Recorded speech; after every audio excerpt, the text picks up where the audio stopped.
அனைவருக்கும் மாலை வணக்கம். இப்பொழுது சிவசங்கர் அவர்கள் 4 பேர்த்துக்கு நல்லது பண்ணணும்னா எது பண்ணாலும் தப்பில்லை அப்படிங்கிற வசனத்தை திரை நடிகர்கள் பேசினாங்கன்னா அவங்கவுங்க வாய்ஸில் பேசினாங்கன்னா எப்படி இருக்குங்கிறத பண்ணி கேட்பார். முதலாக நம் இந்தியாவினுடைய பிரதமர் நரேந்திர மோடி அவர்கள் தமிழில் பேசுவார்கள். அனைவருக்கும் இனிய ஆண்டு விழா நலவாழ்த்துக்கள். 4 பேருக்கு நல்லது செஞ்சா எதுவுமே தப்பில்ல. நன்றி, வணக்கம். அடுத்ததாக தமிழகத்தின் சூப்பர் ஸ்டார் ரஜினிகாந்த் அவர்கள் இந்த கருத்தை கூறுவார்கள். கம்மா வந்துட்டேன்னு சொல்லு. 4 பேருக்கு நல்லது செஞ்சா எதுவுமே தப்பு இல்லை. கம்மா ஓட்டா.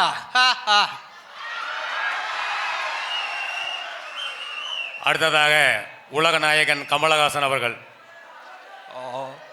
4 பேருக்கு நல்லது செஞ்சா எதுவுமே தப்பு இல்லை. உங்கள் நான் நன்றி, வணக்கம்.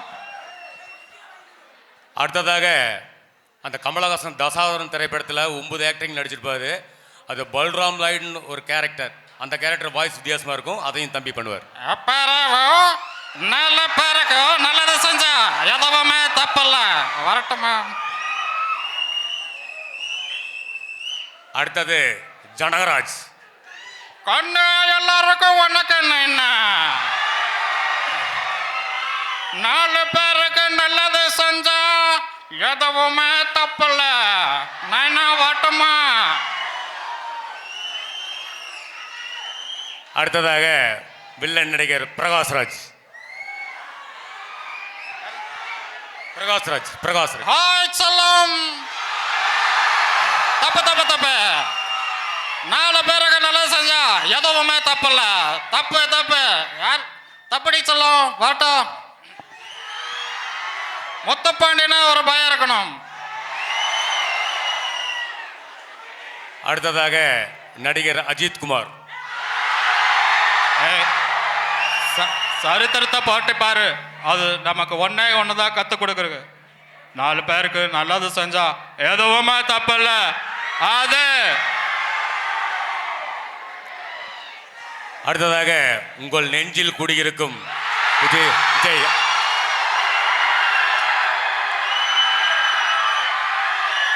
என் நெஞ்சில் குடியிருக்கும் நண்பன் நண்பி.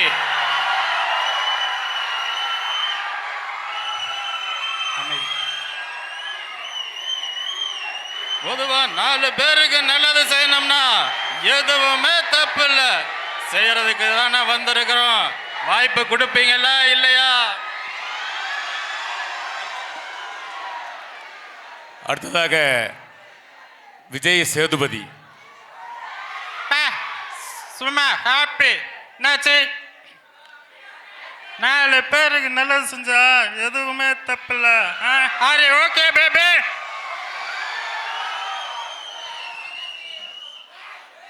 அடுத்ததாக மதுரையின் மைந்தன், முன்னாள் எதிர்க்கட்சி தலைவர், முன்னாள் நடிகர் விஜயகாந்த். எல்லாருக்கும் வணக்கம். 4 பேருக்கு நல்லது செஞ்சா எதுவுமே தப்பு இல்லை. அதைத்தானே நானும் செஞ்சிட்டு இருக்கிறேன். நன்றி, வணக்கம். வரட்டுமா? ஆத்தா சொல்லி வை.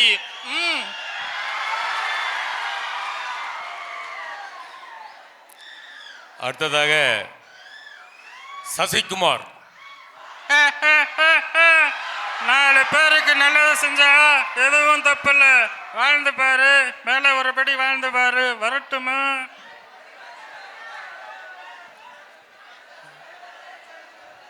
அடுத்ததாக மறைந்த நடிகர் விஎம்சி ஹனிபா. தலைவர் 4 பேருக்கு நல்லது செஞ்சா எதுவுமே தப்பில்லைன்னா நீங்க தான் தலைவர். அடைக்கடி சொல்லுவாங்க. மறந்துட்டீங்களா தலைவர்? வணக்கம்.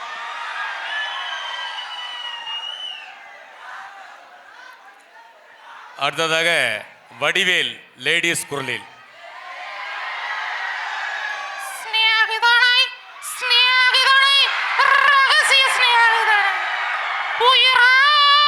உயிரா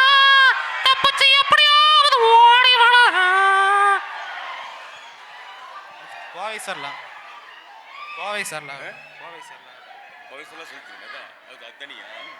அடுத்ததாக பெண் காமெடி நடிகை கோவை சரளா.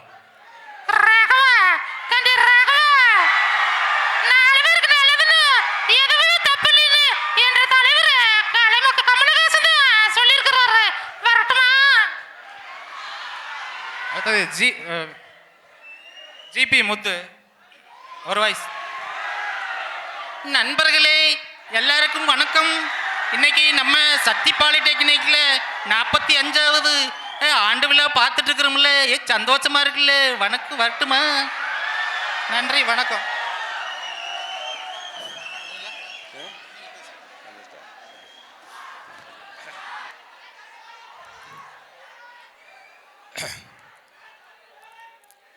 ஆயிரத்தி 1988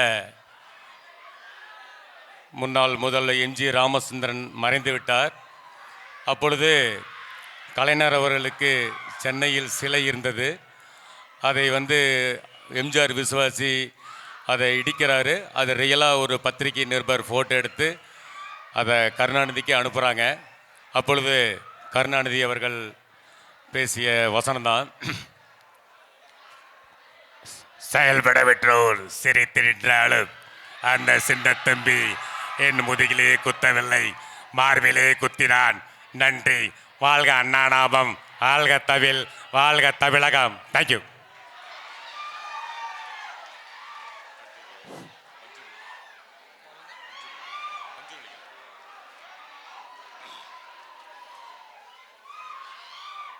அடுத்ததாக கேப்டன் பிரபாகரன் திரைப்படத்தில் மன்சூர் அலிகான் சந்தன கடத்த வீரப்பனா நடிச்சிருப்பார். அப்போ விஜயகாந்த் தான் புது அசிஸ்டன்ட் கமிஷனர். அப்போ மன்சூர் அலிகான் பேசுகிறேலாக்க, வாடாங்க ஒப்பமாவனே வா, நீ தான் பூச்சா ஆபீசரா, என்ன பணம் கொடுத்தா வாங்க மாட்டேன், உததான் கொடுத்தா வாங்க அடம் பிடிக்கிறேன். டேய் அந்த தூர பத்திரிக்கை சவால் விடுற வீரபத்திர, டேய் வட்டடா முட்டை, அவனை 2 துண்டா இல்லை 4 துண்டா வெட்டி போட்டுரு. பாய்.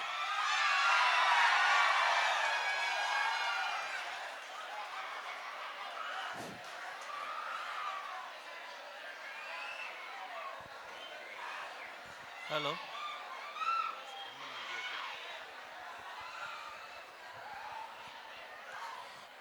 அடுத்ததாக முன்னாள் வில்லம் நடிகர் எம்என் நம்பியார்.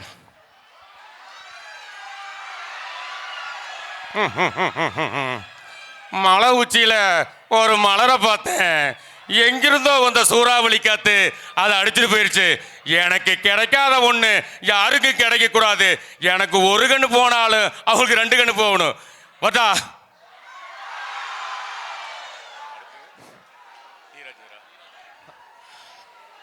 அடுத்ததாக தமிழகத்தில் இதுவரை தசாவதானி என்று போற்றப்படும் 9 திரைப்பட பொறுப்புகளை செய்து கொண்டிருப்பவர் டி ராஜேந்தர். அவர் தங்கைக்கு ஒரு கீதம் என்ற திரைப்படத்தில் தங்கச்சி சொன்ன பையனை மீறி வேறொரு பையனை திருமணம் பண்ணிட்டு போயிடுவாங்க. அதை ஃபீல் பண்ணி பேசுவார். யாரை பார்த்து என்ன கேள்விமா கேட்ட, போடா வெளியின்னு. ஆமாம், உனக்கு சின்ன வயசில் பேச தெரியாதுமா, அப்படியெல்லாம் அப்படி பேசு இப்படி பேசும்பேன். அதே மாதிரிமா ஆம்பளையோட வாழ்க்கை நனைஞ்சு போன துணி மாதிரி, நனையிறதும் தெரியாது காயறதும் தெரியாது. ஆனால் பொம்பளைய வாழ்க்கை முள்ளு மேலே போட்ட சேலை மாதிரிமா. அண்ணங்கிற முறையில் சொல்லி இதை சொல்லிட்டேன். வட்டா ரகுவரன் பேசுதா? ரகுவரன். அடுத்ததாக முதல் திரைப்படம் எல்லாம் பார்த்துருப்பீங்க, அர்ஜுன் ரகுவரன் நடித்தது. அதில் முதலமைச்சரை பேட்டி கேட்பார், அர்ஜுன் கேட்பார். அப்போ ரகுவரன் பேசுகிற டயலாக், ஒரு நாள் அந்த சீட்டை உட்காந்து பார், எத்தனை நெருக்கடிகள், எத்தனை சால்வைகள், எத்தனை அவிநியோப்புகள். ஒரு நாள் அந்த சீட்டில் உட்காந்து தெரியும், அந்த படுக்கை முள் படுக்கை இன்னும் முள் கிரீடம்னு. எதையும் எடுத்தோமா கவுத்தோமான்னு நீ கேட்ட தூக்கி போட்டு போயிட்டே இருப்பேன்.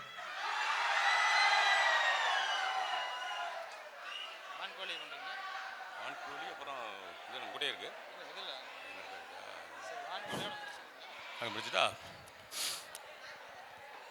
அடுத்ததாக இந்த மசூதியில் வந்து பார்த்தீங்கன்னா 5 வேளை தொழுவாங்க.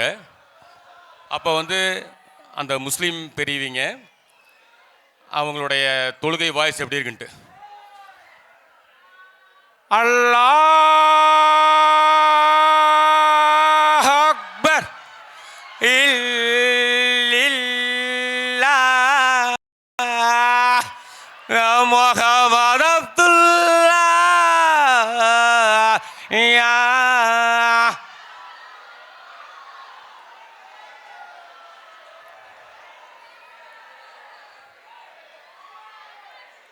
அடுத்ததாக வான்கோழி கத்துறத பார்த்துருப்பீங்க, அதனுடைய வாய்ஸ் எப்படின்ட்டு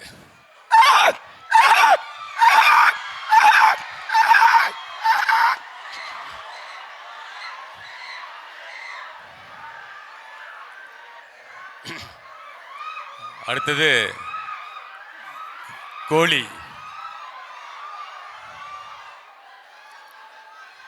அடுத்தது கொக் கொக் கொக் கொக் கொக் கொக் கொக் கொக் கொக் கொக் கொக் கொகாகக் கொக் கொக் கொக் கொக் கொக் கொக் கொகாகக் கொக் கொக் கொக் கொக் கொக் கொகாகக். இந்த வாய்ப்பை வழங்கிய இயக்குனர் அவர்களுக்கும் முதல்வர் அவர்களுக்கும் விழா பொறுப்பாசிரியர் பன்னீர்செல்வம் சார், நன்றி கூறி விடைபெறுகிறோம். விக்ரம் சார் அவர்களுக்கு நன்றியை கூறி வணக்கம். இருவருக்கும் கல்லூரியின் சார்பாக